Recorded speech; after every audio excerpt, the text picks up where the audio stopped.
भारत देश की और दुनिया की सबसे बड़ी पार्टी बीजेपी। जी हाँ, मैं बात करने जा रहा हूं बीजेपी की।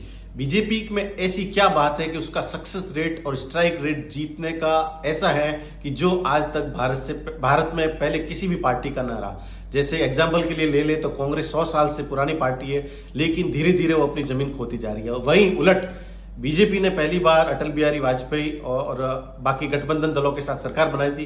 तब से लेके अब तक करीब करीब 25 सालों में बीजेपी ने ऐसा क्या कर दिया कि हर स्टेट में उनकी सरकार बन रही है और पीएम हमेशा बीजेपी की पार्टी या उनकी सहयोगी पार्टी मिलकर एनडीए से ही बन रहा है। तो इसका सबसे बड़ा रीजन है कि बीजेपी हर उस आदमी को मौका देती है जिसने पार्टी को समय दिया है, चाहे वो एक ग्राउंड लेवल का कार्यकर्ता हो या फिर डिस्ट्रिक्ट लेवल का या फिर कोई भी पदाधिकारी हो।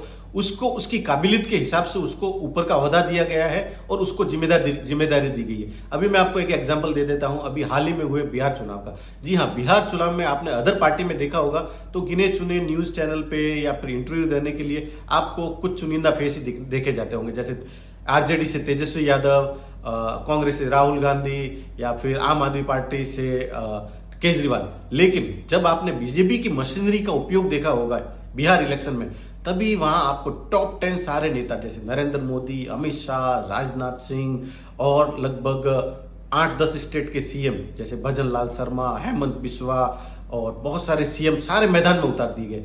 और बीजेपी हर एक उसी कैंडिडेट को वोट देती है, पहले उसकी आरएनडी करती है कि भाई पहले से इस सीट से ये चुनाव जीता हुआ है, क्या इस बार ये फिर सीट निकाल सकता है। वह अपनी टीम भेजती है, वहां पे सर्वे करवाती है, वहां का लोगों का ओपिनियन लेती है। फिर उनको लगता है कि ये कैंडिडेट फिर से सीट निकाल सकता है या जीत सकता है, तभी उसको अपना वापस मैदान में उतारने के लिए कैंडिडेट बनाती है। अन्यथा वो पुराने कैंडिडेट को हटा के नए चेहरों को प्रमोट करने से गुरेज नहीं करती हैं। यही उसकी बीजेपी की सबसे बड़ी बात है। और फिर एक बार डिसाइड हो जाता है कौन कौन कैंडिडेट, उसके बाद वो माइक्रो लेवल तक, कहने का मतलब पहले डिस्ट्रिक्ट से लेके फिर बूथ से लेके तहसील तालुका सारों में, और उसके बाद फिर देखती है कि किसका किसका प्रभाव है। इसका मैं आपको एक एग्जांपल देता हूं, जैसे कि पवन सिंह। जी हाँ, पवन सिंह पिछले लोकसभा चुनाव में एनडीए से नाराज थे, कहने का मतलब जेडीयू और बीजेपी से नाराज थे। लेकिन इस विधानसभा चुनाव से पहले बीजेपी ने पवन सिंह को अपने साथ लिया।